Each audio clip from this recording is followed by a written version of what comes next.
आज हमारे साथ कार्यक्रम में शामिल होने जा रहे हैं कंप्लीट सर्कल वेल्थ के चीफ इन्वेस्टमेंट ऑफिसर और मैनेजिंग पार्टनर गुरमीत चड्ढा साहब। गुरमीत सर, बहुत बहुत स्वागत है आपका। धन्यवाद सर हमें समय देने के लिए।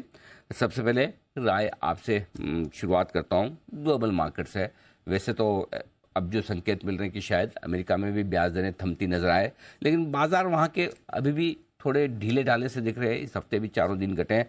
क्या व्यू आपका ग्लोबल मार्केट्स को लेकर बन रहा है? कैसा प्रदर्शन उनका रहेगा? नमस्कार रंजित जी, बहुत बहुत धन्यवाद मुझे बुलाने के लिए।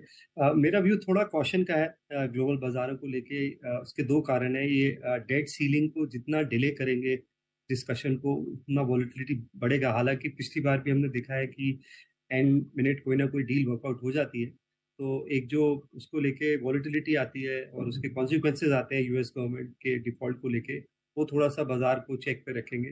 दूसरा, हमने देखा कि पिछले साल उन्होंने लगभग लगभग $825 बिलियन का सिर्फ इंटरेस्ट पेमेंट किया है पब्लिक डेट पे। ये बहुत बड़ा फिगर है। तो रिसेशन का थ्रेट जो है वो काफी रियल है। आप अगर $1 ट्रिलियन का सिर्फ ब्याज देंगे अपने डेट पे, और डेट का सीलिंग और बढ़ाने की बात हो रही है, तो हार्ड लैंडिंग की प्रोबेबिलिटी बढ़ जाती है। और ये बैंकिंग क्राइसिस पूरी तरह रिजॉल्व नहीं हुआ है। कुछ ना कुछ बैंक का न्यूज आता है। तो मुझे लगता है कि जब तक फेड फॉर्मली पॉज नहीं करता है, हालांकि बॉन्ड मार्केट इंडिकेट कर रहा है, आप 10 ईयर बॉन्ड देखेंगे तो करीबन करीबन 3.40 का दर है वहाँ पे, जो कि ये इंडिकेट कर रहा है कि शायद साल के एंड में रेट कट्स भी होंगे। पर जब तक फेड फॉर्मली पॉज नहीं करता है, मेरे हिसाब से ग्लोबल मार्केट में अनसर्टेनिटी और वॉलेटिलिटी बनी रहेगी। हमें थोड़ा सा डॉलर इंडेक्स और एफआई फ्लोज पे ध्यान देना चाहिए, जो क्योंकि जो अभी 102 के आसपास डॉलर इंडेक्स है, और पिछले 10 दिन में हमने देखा है करीबन करीबन 16,000 करोड़ की बाइंग करी है। इनफैक्ट 26 अप्रैल से रोज एफआई बाइंग है। तो ये एक मुझे लगता है थोड़ा सा emerging market point of view से एक थोड़ा सा पॉजिटिव सिग्नल। तो अंतर्राष्ट्रीय बाजारों को लेकर आप थोड़े से अभी भी सतर्क हैं, सावधान हैं, लेकिन भारतीय बाजारों में चूंकि अब हम लाइफ टाइम हाई के बेहद नजदीक पहुंचे हैं निफ्टी बैंक निफ्टी पर, क्या आउटलुक है सर? यहाँ से किस तरह की चाल दिख सकती है? तो अनिल जी, थोड़ा सा सिलेक्टिव होना चाहिए। खाली लेवल जैसे अक्टूबर 2021 का जो हाई था, तब हम 27 के ट्रेलिंग पीई पे थे। अभी जब हम 3-4% दूर हैं, हम करीबन 21-22 के ट्रेलिंग पे हैं और लगभग 18 टाइम्स फॉरवर्ड। तो मुझे लगता है कि अगर आप बाजार का रिएक्शन भी देखें, तो जहां अर्निंग अच्छा आ रहा है, क्योंकि आप जब 18-19 टाइम्स फॉरवर्ड होते हैं, तो आप रिच वैल्यूएशन में हैं, आप बहुत चीप नहीं है। तो बाजार उस तरीके से रिवॉर्ड भी कर रहा है। तो हमने देखा कि बैंक्स के नतीजे अच्छे आए, उन्होंने पॉजिटिवली कंट्रीब्यूट किया, तो बैंक्स में हमने तेजी देखी है। चाहे वो आईसीआईसीआई हो, एचडीएफसी भी, जब तक वो एमएससीआई का लोड फैक्टर का न्यूज नहीं आया था, लगभग 1700 क्रॉस किया था, न्यू हाई बनाया था। सिमिलरली हमने ऑटो में देखा है नतीजों में कि बहुत अच्छे नंबर आए। जहां नंबर अच्छे आ रहे हैं, बाजार रिवॉर्ड कर रहा है। कल आइशर के नतीजे अच्छे आए। हमने ये फार्मा पैक में भी देखा है, जहां नतीजे अच्छे हैं, जैसे सीडीएमओ में आप देखिए न्यूलैंड के नतीजे अच्छे आए, कल अपर सर्किट लगा है। वहीं डिविस स्ट्रगल कर रहा है। तो ये वो बाजार है जब आपको बहुत क्लियर होना चाहिए कि जहां अर्निंग्स अच्छी होगी, हमें वहीं एंकर रहना है, क्योंकि ब्याज दर अभी भी ऊपर है, रेट कट शुरू नहीं हुए हैं। तो जहां भी अर्निंग दर अच्छी है, चाहे वो ऑटो है, आप देखिए एफएमसीजी इंडेक्स लगभग लगभग 9% ऊपर है इस साल वाईटीडी। बैंक्स हैं, कुछ कैपिटल गुड्स हैं, डिफेंस है, वहां पे एंकर रहना चाहिए। जस्ट कि जब कुछ अगर गिर गया है, और जस्ट बिकॉज वो गिर गया है 30-40%, जरूरी नहीं है वो वैल्यू बाइंग है या वैल्यू जोन है। ठीक बात है। तो बिल्कुल सेलेक्टिव होना बहुत जरूरी है भारतीय बाजारों में। नतीजों के लिहाज से अब तक का सीजन कैसे देख रहे हैं और आगे के लिए क्या संकेत है सर? तो जैसा मैंने बोला, मुझे 960-965 रुपए के ईपीएस में इस साल के स्ट्रेस नहीं लगता है। तो जो थोड़ा बहुत स्ट्रेस आईटी में आया है, वो मुझे लग रहा है कि ऑफसेट हो रहा है बैंक से, ऑटो से, कुछ हद तक एनर्जी से। हमने देखा रिलायंस ने, एक्सिस ने, आईसीआईसीआई, एचडीएफसी ने पॉजिटिव ईपीएस एक्रीशन किया इस क्वार्टर भी, और थोड़ा सा टेक ने और कुछ पॉकेट्स में नेगेटिव एक्रीशन हुआ। बट ओवरऑल मुझे लगता है 15% ग्रोथ आनी चाहिए।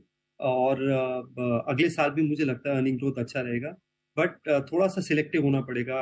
हमने ये आईटी में भी देखा है कि टीयर 2 कंपनी से थोड़ा बेटर किया। चाहे वो केपीआईटी हो, चाहे वो परसिस्टेंट हो, इंटेलेक्ट डिजाइन के नतीजे कल आए। और हमने लार्ज कैप में देखा कि थोड़ा सा इंफोसिस के नतीजे थोड़ा डिसअपॉइंटिंग थे। तो थोड़ा सिलेक्टिव होने की जरूरत है। ब्रॉड सेक्टोरल व्यू लेना मेरे हिसाब से ठीक नहीं होगा। बट बाजार एक फेयर जोन में है। तो जैसे ही आज इंडिया का भी इन्फ्लेशन का नंबर आना है, अगर ये करीबन 4.70 4.75 के बीच में आता है, जो आरबीआई का मिड पॉइंट है 2 से 6 का, तो मुझे लगता है ये काफी पॉजिटिव सिग्नल होगा। तो जैसे जैसे इन्फ्लेशन नीचे आता जाएगा, मुझे लगता है कि बाजार का थोड़ा सा अपवर्ड ट्रेंड का मोमेंटम बढ़ेगा।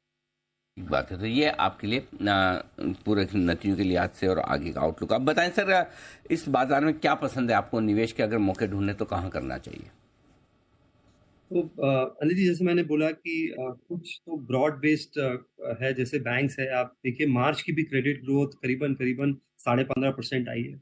उसके अलावा हमने इस बार जो एक अच्छी चीज देखने को दिख रही है कि जो बैंक का रिस्ट्रक्चर्ड पूल है, ईसीएल प्रोविजनिंग बुक है, एसएमए बुक जिसे हम बोलते हैं, जैसे हम स्ट्रेस पूल बोल सकते हैं एक ब्रॉड टर्म में, उसमें इतनी ग्रोथ नहीं हुई है। इसका मतलब फ्यूचर क्रेडिट कॉस्ट जो है कंट्रोल में रहेगी।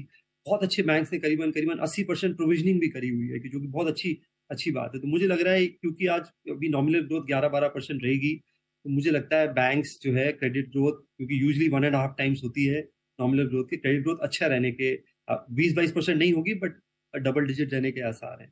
कुछ एनबीएफसी मुझे लगता है कैचअप कर सकती हैं, कुछ हुआ भी है कैचअप, आपने देखा होगा चोला में देखा होगा, पूनावाला फिनकॉर्प में देखा, कुछ हद तक बजाज फाइनेंस में भी हमने देखा कि कुछ अच्छी एनबीएफसी शायद कैचअप करेगी जैसे जैसे इंटरेस्ट रेट एनवायरनमेंट नॉर्मल होगा। हम मुझे डिफेंस बहुत ही अच्छी थीम लग रही है। अगर आप देखें तो भारत ने इस साल 15,900 करोड़ के डिफेंस एक्सपोर्ट्स किए। सरकार का 2025 का टारगेट है $5 बिलियन एक्सपोर्ट का और $25 बिलियन आउटपुट का। तो इसमें इंपोर्ट सब्स्टिट्यूशन भी हो रहा है, डोमेस्टिक इकोसिस्टम भी बहुत अच्छा बिल्ड हो रहा है, हमारी R&D कैपेबिलिटी पे काफी काम हो रहा है। लगभग 104 कंट्रीज ने पार्टिसिपेट किया था अभी एरो स्पेस एक्सपो पे।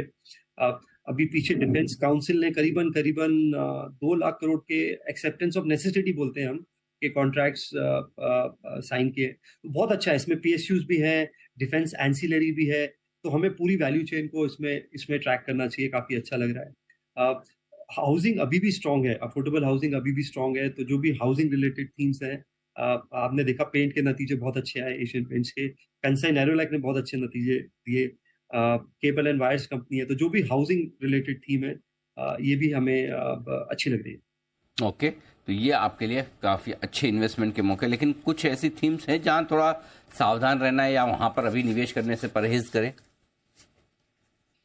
जैसा अनिल जी हमारी पहले भी चर्चा हुई थी, मुझे न्यू एज कंपनीज जो है यहाँ पे थोड़ा सा और कॉशन की जरूरत है। आप देखिए प्राइवेट मार्केट में भी बहुत शेकअप हो रहा है। हमने देखा स्विगी का वैल्यूएशन डाउनग्रेड किया पीछे। आप अभी वैनगार्ड ने ओला का वैल्यूएशन करीबन 35% डाउनग्रेड किया है। पब्लिक मार्केट में ऑलरेडी हमने देखा है कि कैसे करेक्शन आया, चाहे वो नायका था, चाहे वो डिलीवरी था। तो थोड़ा सा मुझे लगता है जो कंपनी पिवट कर रही है इसमें भी अपॉर्चुनिटीज बनेंगी। हो सकता है कुछ 1-2 कंपनीज यहाँ से बहुत अच्छा करें, तो जो कंपनी थोड़ा पिवट कर रही है, बिजनेस मॉडल चेंज कर रही है, वो शायद अच्छा करेंगे, पर टाइम बीइंग के लिए बहुत डिस्ट्रप्शन हो सकता है। अभी जैसे ओएनडीसी है, मुझे लगता है ये फूड डिलीवरी को काफी डिस्टर्ब कर सकता है। ये शायद जो पेमेंट्स में यूपीआई ने किया है, वो ई कॉमर्स में ओएनडीसी पोटेंशियल रखता है डिस्टर्ब करने का, तो काफी बिजनेस मॉडल्स चेंज होंगे। तो वो एक एरिया है जहाँ थोड़ा सतर्क रहना चाहिए। दूसरा, जस्ट बिकॉज किसी भी पॉकेट में, आईटी में भी मान लीजिए करेक्शन आएगा 30%, तो प्राइस करेक्शन पे खाली जाने की जरूरत नहीं है। अंडरलाइंग बिजनेस में अभी भी वीकनेस दिख रहा है, तो थोड़ा सा आईटी को लेकर भी हल्का सा कॉशन की जरूरत है। तो थोड़ा न्यू एज कंपनियों, आईटी और केमिकल शेयरों पर रहे सावधान। बाकी तो निवेश के ढेर सारे मौके आपको गुरमीत सर ने बताए हैं। सर बहुत बहुत धन्यवाद आपका हमें समय देने के लिए और साथ ही हमारे दर्शकों को अपनी राय देने के लिए। आज